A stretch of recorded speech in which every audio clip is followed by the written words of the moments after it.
परेशानियों में परिस्थितियों के बदलने से जिसकी मनस्थिति नहीं बदलती उसको कहा जाता है युधिष्ठिर। परिस्थितियां बदलेगी लेकिन परिस्थिति के बदलने से तुम न बदलो, इसका मतलब तुम युधिष्ठिर हो महाराज। एक शिष्य ने गुरु को समाचार दिया और कहा, गुरुजी किसी सज्जन ने आश्रम में एक गैया दान में दी है। तो सुन करके गुरुजी ने कहा, अच्छी बात है, रोज ताजा दूध पीने को मिलेगा। 2-3 दिन बीते, शिष्य फिर दौड़ करके आया, आकर के बोला, गुरुजी जिसने गैया दान में दी थी वो अपनी गैया वापस लेके चला गया। तो सुन करके गुरुजी क्या बोले, अच्छा हुआ गोबर उठाने का टेंशन गया। बात समझ रहे आप? जब कहा गैया दान में दी, बोले बढ़िया है, रोज दूध पिएंगे। और जब सुना कि जिसने गैया दी थी वो लेके गया तो बोले अच्छा हुआ गोबर उठाने का टेंशन गया। परिस्थिति बदली लेकिन उसकी मनस्थिति नहीं बदली। सुबह एक बात बोली थी, बहुत कम लोग थे इसीलिए दोबारा बोल देते हैं। दुनिया में 4 तरह के लोग होते हैं। ये वो लोग होते हैं जिनके जीवन में मुसीबत आती है, परेशानी आती है तो वो कहते कितनी बड़ी बात है। एक वो कैटेगरी के लोग हैं जो कहते कितनी बड़ी बात है और डर जाते हैं। दूसरे वो लोग हैं जो कहते कि हाँ बात तो बड़ी है पर कुछ करना पड़ेगा। तीसरे वो लोग कहते अरे छोटी सी बात है हो जाएगा। और चौथे वे लोग होते जो कहते ये भी कोई बात है। एक वो जो कहते इतनी बड़ी बात है, डर जाते हैं। दूसरे कहते बात बड़ी है पर कुछ करना पड़ेगा। तीसरे कहते अरे छोटी सी बात है और चौथे कहते ये भी कोई बात है। तो जो चौथी कैटेगरी में आता है ना उसको समझ लेना चाहिए, वो युधिष्ठिर है महाराज। हर स्थिति में हमको संतुलित रहना आ जाए तो वो युधिष्ठिर है। तो मैं जानना चाहूंगी ऐसे स्थिर बुद्धि वाले कि चाहे परिस्थिति क्यों ना हो जाए हमारे आनंद में कोई कमी ना आए, ऐसे युधिष्ठिर कितने बैठे हुए यहाँ पर? कितने युधिष्ठिर बैठे हैं यहाँ पर? ये थर्मामीटर है, आपको चेक करना है हम किस में बैठते हैं। तो टटोलना है ना कि हम युधिष्ठिर है क्या, हम स्टेबल माइंड वाले हैं क्या, हम स्थिर बुद्धि वाले हैं क्या। तो स्थिर बुद्धि वाले कितने लोग यहाँ पर है? हाथ उठाइए।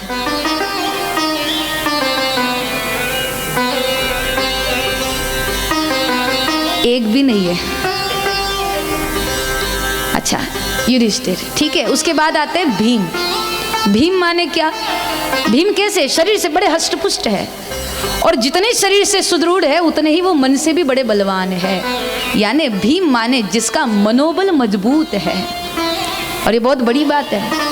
आप शरीर से कमजोर हो कोई फर्क नहीं पड़ेगा, जिस दिन मन से कमजोर पड़ जाओगे ना उस दिन हार जाओगे। युद्ध में वही हारता है जो मन से हार जाता है। मन के हारे हार है, मन के जीते जीत। यानी जिसका मनोबल मजबूत है कि देख लेंगे, कर लेंगे, जो होगा सो देख लेंगे। जिसका मनोबल मजबूत है, ऐसे भीम कितने बैठे हैं यहाँ पर? एक आध तो होगा।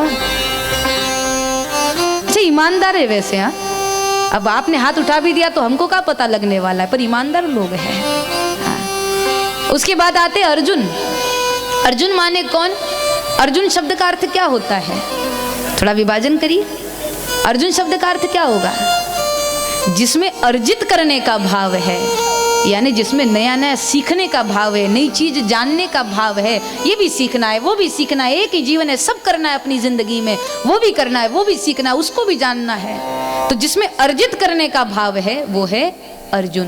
तो ऐसे अर्जुन कितने बैठे हैं यहाँ कि हमें तो नई नई चीजें सीखनी है, नया नया जानना है, नया बनना है। ऐसे अर्जुन कितने हैं?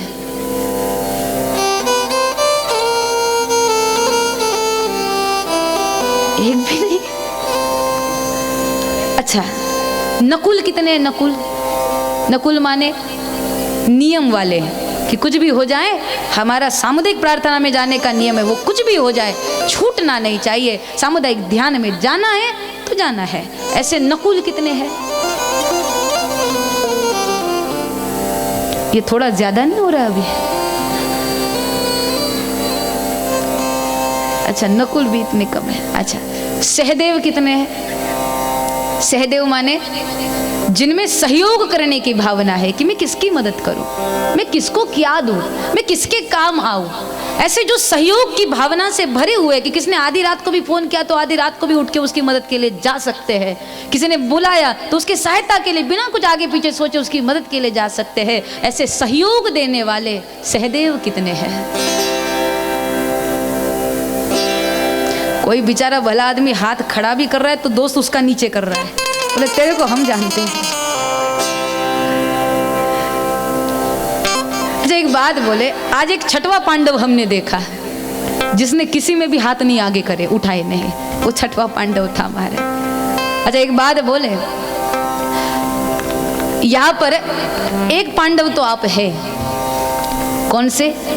एक पांडव। यदि पांडव नहीं होते तो आप कथा में नहीं आते, कौरव कथा में बैठ ही नहीं सकते महाराज। पांडव तो आप है, ये बात तो पक्की है कि आप पांडव है, लेकिन कौन से वाले पांडव है तो आपको बता दे, शायद आप नहीं जानते, लेकिन एक पांडव वाला सद्गुण आपके अंदर है। आप पता है कौन से पांडव है? आप अर्जुन है, आप अर्जुन है, क्योंकि आप में अर्जित करने का भाव है।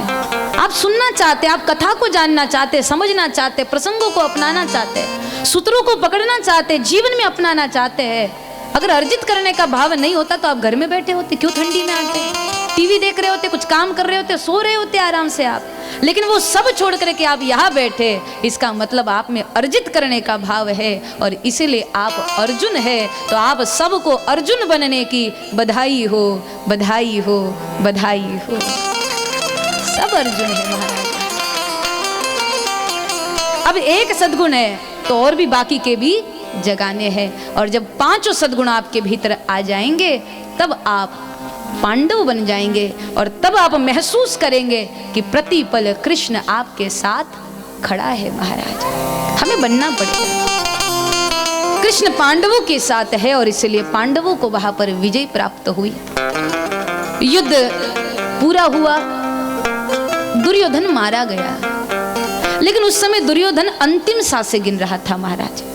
तो अश्वत्थामा उसके पास गया और जाकर के अश्वत्थामा ने कहा, दोस्त मैं तुम्हारी क्या इच्छा पूरी करूं, अपनी अंतिम इच्छा बोलो। तो जब उसने कहा मैं तुम्हारी मदद करना चाहता हूं, अपनी अंतिम इच्छा बोलो, तो सुनकर के दुर्योधन ने क्या कहा होगा? उसने ये नहीं कहा कि मैं गीता का 7वां अध्याय सुनना चाहता हूं, उसने ये नहीं कहा कि मैं गजेंद्र मोक्ष स्तुति सुनना चाहता हूं, उसने ये नहीं कहा कि मैं भजन सुनना चाहता हूं। उसने क्या कहा? बोले दोस्त मेरी अंतिम इच्छा है, मैं पांडवों का मरा हुआ मुंह देखना चाहता हूं। कैसी विचित्र बात है। अंतिम समय में भगवान की याद नहीं आ रही इसको, वो कहता है मैं पांडवों का मरा हुआ मुंह देखना चाहता हूं। कैसे? अरे पूरी जिंदगी जो किया होगा अंतिम समय में वही तो याद आएगा। अब हम सोचते हैं पूरी जिंदगी घर दुकान मकान देख ले और अंतिम समय में राम बोल ले और पार हो जाए, तो ये इतना आसान नहीं है महाराज। अगर आप चाहते हैं अंतिम समय आपका अच्छा बीते, वारकरी संप्रदाय में बोला जाता है शेवटचा दिवस गोड भावा। अंतिम समय में अगर आप चाहते हैं भगवान का नाम जबान पर आए, तो इसके लिए अभ्यास अभी से शुरू करना पड़ेगा, वरना हालत ऐसी खराब हो जाती है। अंतिम सांसें गिन रहे हैं, बेटा कहता है पिताजी राम बोलो, पिताजी राधे श्याम बोलो, पिताजी सीताराम बोलो, लेकिन न पिताजी को राम याद आते हैं, न राधे श्याम याद आते, न सीताराम याद आते, पिताजी को वही दुकान याद आती है। उसी दुकान को याद कर करके मर जाते हैं। तो मरने के बाद मोक्ष मिलेगा क्या? नहीं, दुकान को याद करते करते मरे तो मरने के बाद उसी दुकान में चूहा बन के घूमते रहते हैं, और उधर ही घूमते रहते जिधर तिजोरी है, जिधर पैसा रखा हुआ, चूहा ही बनेगा। और चूहा न बन सके तो चिपकली बन जाएंगे, और चिपकली न बन सके तो कॉकरोच तो बन ही जाएंगे, तो वही घूमते रहेंगे महाराज। अंतिम समय में जैसा जीवन जियोगे, अंतिम समय में उसकी याद आएगी। इसलिए अगर आप चाहते हैं कि अंतिम समय में आपके जबान पर परमात्मा का नाम हो, तो उसके लिए अभ्यास अभी से शुरू कर दो। कैसे अभ्यास करना है? उठो तो बोलो राम, बैठो तो बोलो, बोलो ना, आओ तो बोलो, जाओ तो बोलो, खाओ तो बोलो, पियो तो बोलो, सोओ तो बोलो, जागो तो बोलो, कोई आपके घर आ जाए तो बोलो। यहाँ तक कि उबासी भी लेते हो ना, उबासी माने जानते हो ना, आरूढ़े जामोड़े, उबासी भी लेते हो तब भी राम बोलो, डकार भी लेते हो तब भी राम बोलो, यहाँ तक कि हिचकी भी लेते हो तब भी राम बोलो। अगर हर एक हिचकी लेते हुए आपके जबान से राम नाम निकलने लग गया तो याद रखिएगा, जब जिंदगी की आखिरी वाली हिचकी आ जाएगी, याद नहीं रखना पड़ेगा, अपने आप जबान से राम नाम निकल जाएगा। लेकिन ये अभ्यास करना पड़ेगा महाराज। इसलिए भजो परमात्मा के नाम को, और इसीलिए गाते हैं महाराज, राम नाम अति मीठा है, कोई गा के देख ले, आ जाते हैं राम, कोई बुला के देख ले। राम नाम अति मीठा है, कोई गा के देख ले, आ जाते हैं राम, कोई बुला के देख ले। राम नाम प्रभु का नाम, राम नाम हरि का नाम, राम नाम। श्री राम जय राम जय जय राम, श्री राम जय राम जय जय राम, श्री राम जय राम जय जय राम, श्री राम जय राम जय जय राम।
अगर कुछ कमाना चाहते हो तो भगवान के नाम का धन कमाओ। संत जी कहते हैं साधो, माल जपनी होती है ना, माला जपनी होती है ना, तो इन्हीं उंगलियों से जपनी होती है, और माल भी गिनते हो तो इन्हीं उंगलियों से गिनते हो। तो संत जी कहते हैं कि साधो, जब माल इतने मजे के साथ गिनते हो तो माला क्यों नहीं जप लेते?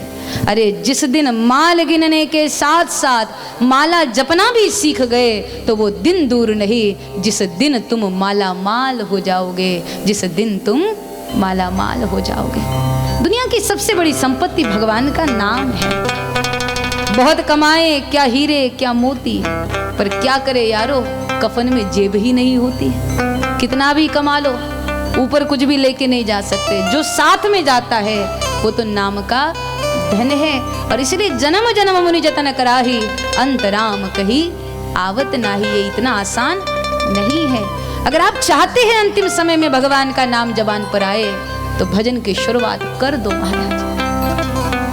दुर्योधन ने कहा, मैं पांडवों का मरा हुआ मुंह देखना चाहता हूं, और अश्वत्थामा ने वही किया। वो गया और जाने के बाद पांडवों को मारने की सोच के योजना बना के गया था, लेकिन जाको राखे साइया मार सके ना कोई। भगवान ने उनकी रक्षा करी, लेकिन बलिदान 5 पांडवों के 5 पुत्रों का गया। पुत्र मारे गए। भगवान को खबर लगी, द्रौपदी बहुत नाराज हुई, बहुत नाराज हुई। अर्जुन ने संकल्प कर लिया कि मेरे पुत्रों के हत्यारे को मैं पकड़ करके लाऊंगा, और अश्वत्थामा को लाया भी गया। उसको दंड भी दिया, सजा भी दी, लेकिन वो नहीं बदला। और एक और बड़ी गलती उसने कर दी कि जब पांडवों के 5 संतानों की हत्या हो चुकी थी, तब पांडवों के पुत्र अभिमन्यु का एक बेटा, एक बीज जो देवी उत्तराजी के गर्भ में था, अश्वत्थामा ने उसको भी मारने का निर्णय कर लिया। और कथा आप जानते हैं, उसने ब्रह्मास्त्र छोड़ा। वो ब्रह्मास्त्र अभिमन्यु जी की पत्नी देवी उत्तराजी की तरफ बढ़ता जा रहा है, बढ़ता जा रहा है। घटना ऐसी घटी कि उस समय युद्ध पूरा हो चुका था और भगवान सबसे विदा लेकर के द्वारिका की ओर जाने के लिए तैयार हो गए थे। रथ तैयार था, रथ में भगवान बैठे हुए थे। सारथी को आदेश देने वाले थे कि रथ आगे बढ़ाओ, लेकिन उसी समय देवी अभिमन्यु की पत्नी उत्तरा वह व्यग्रता के साथ दौड़ती हुई आई और बोली, पाहि पाहि महान योगिन देव देव जगतपते। हे देव मेरी रक्षा करो, हे देव मेरी रक्षा करो। और जब पुकार लगाई और जब उत्तराजी के ऐसे अवस्था को जब भगवान ने देखा, माथे के बाल खुले हैं, आंखों में आंसू है, आभूषण कहीं गिरे हुए हैं, वस्त्र बिखरे हुए हैं, और बड़ी व्यथित होकर के देवी उत्तरा आवाज लगा रही है। जैसे ही एक नारी की ऐसी अवस्था देखी, भगवान के द्वारिका की ओर जाने वाले कदम रुक गए। और भगवान ने उस समय देवी उत्तराजी की मदद करी। इस घटना को बड़ी गंभीरता के साथ हमको समझना है, बड़ी गहराई से हमको जानना है। भगवान वहां देवी उत्तराजी की मदद के लिए रुक जाते हैं, ठहर जाते हैं, और एक नारी के सम्मान के लिए भगवान अपना द्वारिका जाना छोड़ करके देवी उत्तरा की मदद करना चाहते हैं। ये घटना बताती है कि नारी का सम्मान करना, नारी की रक्षा करना, ये हमारी भारत की बड़ी पुरानी संस्कृति रही है। हमारा नारी पर जब किसी भी तरह की कोई आँच आती है तो उसका परिणाम बहुत भयंकर होता है। इसलिए हमारी संस्कृति में नारी को नारायणी बोला जाता है। हमारी संस्कृति में नारी का आदर करने का सूत्र दिया जाता है। 84 स्मृतियों में एक आती है मनुस्मृति, और उस मनुस्मृति में महाराज मनु कहते हैं, यत्र नारिस्तु पूजन्ते रमणते तत्र देवता, कि जिस घर में नारी का सम्मान होता है, आदर होता है, उस घर में देवता निवास करते हैं। और जिस नगर में, जिस गांव में, जिस देश में, जिस घर में भारत की कोई नारी बैठ करके रोती है, किसी पीड़ा से, किसी अपमान से अपमानित होकर के, तो केवल उस घर में उसके आंसू नहीं बहते, उस आंसू के साथ साथ उसकी सुख शांति आनंद सब बह जाता है। इसलिए नारी पर किसी भी तरह की कोई आँच नहीं आनी चाहिए। इसलिए भगवान ने कितनी व्यवस्था बनाई महाराज, उसकी हर उम्र में रक्षा हो, इसके लिए भगवान ने व्यवस्था बनाई। जब वो छोटी थी, अपनी रक्षा नहीं कर सकती थी, तो भगवान ने उसको पिता की छत्र छाया में रखा। पिता को जिम्मेदारी सौंपी कि उसकी रक्षा करो। थोड़ी और बड़ी हुई तो भाई को जिम्मेदारी सौंपी, उसका ख्याल रखो। थोड़ी और बड़ी हुई, विवाह हुआ तो पति के ऊपर जिम्मेदारी आई, उसका ध्यान रखो, उस पर आंच नहीं आनी चाहिए। थोड़ी और बड़ी हुई तो बेटे को दायित्व सौंपा कि उसकी रक्षा करो। हर उम्र में भगवान ने नारी के सम्मान की रक्षा के लिए कोई ना कोई कवच भेज रखा है, क्योंकि नारी का अपमान होना, नारी को अपमानित करना, ये संस्कृति नहीं है भारत की। और जब जब ऐसा हुआ है तब तब प्रलय ही आया है महाराज। घटनाएं साक्षी है। इतिहास के पन्नों को पलट करके देख लीजिए। रामायण में युद्ध तभी हुआ जब रावण ने सीता जी का अपहरण किया, तभी युद्ध हुआ। महाभारत में जब दुशासन द्रौपदी के केश पकड़ करके भरी दरबार में खींचते हुए ले आया, तभी महाभारत का प्रकटीकरण हुआ। द्रौपदी की विवशता से ही विध्वंस की शुरुआत हुई है महाराज। इतिहास की इन घटनाओं को हमें याद रखना पड़ेगा। स्वामी विवेकानंद जी ने जब रामचरितमानस के जटायु प्रसंग को सुना, पढ़ा, तो उस समय स्वामी विवेकानंद ने भारत के हजारों युवाओं को आह्वान करते हुए कहा कि काश मेरे भारत का युवान आज जटायु भी बन जाए तो भी बहुत बड़ी बात है। राम बनने की बात नहीं बोली स्वामी विवेकानंद जी ने, बनो तो आनंद है, लेकिन अगर राम न बन सके तो कम से कम मानस का जटायु तो बन जाओ, जो सीता जी के प्राणों की रक्षा के लिए, उनकी अस्मिता की रक्षा के लिए अपने प्राणों की आहुति तक दे देता है। ये हमारा भारत है, यहाँ नारियों का सम्मान किया जाता है। लेकिन देखो ना आज अखबारों को, टीवियों को खोल के देखो ना, न्यूज को देखो ना, कैसी कैसी घटनाएं भरी पड़ी है महाराज। अभी अभी हाल ही में हुई घटना, एक लड़की के 35 टुकड़े करके फ्रिज में रखा गया। कितनी दिल दहलाने वाली घटना है, अभी की है। कितनी निष्ठुरता, कितनी निर्ममता आ गई है हमारे भीतर। नारी का सम्मान किया जाता है और आज का इंसान नारी को भोग की वस्तु मान बैठा है। अरे जिसको तुम भोग के रूप में देख रहे हो, वो भगवान के रूप में पूजी जाती है हमारे भारत देश में। जिस देश में हम रहते हैं, ये देश भगवान की पूजा बाद में करता है, पहले भगवती की पूजा करता है। इस देश में महादेव की एक रात्रि होती है, शिवरात्रि, लेकिन जगदम्बा की 9 रात्रि होती है। यहाँ तो जगदम्बा की पूजा वाला देश है। यहाँ रुद्र है तो रुद्रायणी भी है। यहाँ तो नारी की पूजा की जाती है, इसलिए हमारे देश में नारी को प्रधानता है, नारी को पहला सम्मान है। इसलिए कोई भी राम सीता नहीं बोलता, सब लोग क्या बोलते हैं? क्या बोलते हैं? सीताराम। कोई भी कृष्ण राधा नहीं बोलता, क्या बोलते हैं? राधे कृष्ण। कोई भी व्यक्ति आप देखें आज के समय में, कोई भी नारायण लक्ष्मी नहीं बोलता, सब बोलते हैं लक्ष्मी नारायण, गौरी शंकर। यहाँ तक कि जिस देश में हम रहते हैं, इस देश की धरती को भी धरती माता कहा जाता है। जिन गंगा जी के पवित्र जल